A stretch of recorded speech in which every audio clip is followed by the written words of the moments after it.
You often find Louisiana's grand plantation homes nestled among sprawling oak trees. Giant columns and wide galleries symbolize a wealthy and lavish lifestyle.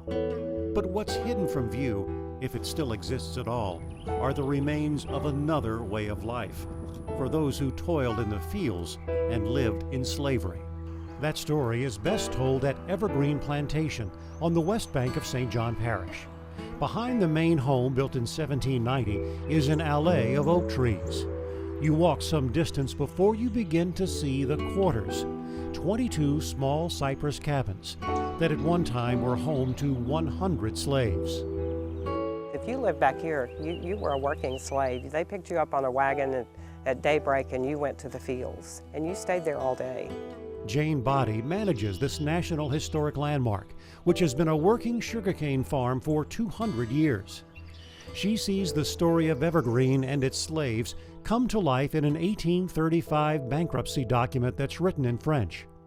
It lists each of the slaves by name, their age, their work skill, and how much they're worth. Most valuable is a 36-year-old slave named West, who's an engineer. He had the important job of draining the land. His value, $1,500. There is Rancon, the commander who directed the plantation work. So the person that we think about as an overseer actually lived right back here with the rest of the slaves. There's Gabrielle, who is a good carpenter. Jean understands animals and is confident. Ben Lewis is a field hand. Lenhan is a laborer who is crippled. Genevieve is a cook.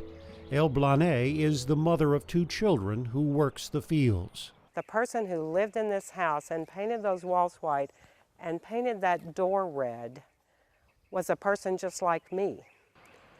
And we all just tend to forget that. We tend to forget that these were people, that they simply were under horrendous conditions. But they rose above that. The quarters here behind Evergreen Plantation were built by 1830 and were continuously occupied by African American families until 1947, even though there was never running water or electricity installed in any of these homes. At Evergreen, you see the grand style of the big house and the rustic necessity of the quarters. 2 very different worlds now hidden from each other by oak trees planted by the original owner. When people visit Evergreen, they are asked to walk silently down the oak-covered alley. Because as they get to those quarters houses, they're going to experience something that we can't do in words. They lived under different conditions, they lived with different expectations, but you can, in a way, at Evergreen, put yourself in their place still. And I think by doing that, you learn something. You can't help but wonder how such inequality could become a way of life. With the heart of Louisiana, Dave McNamara, Fox 8 News.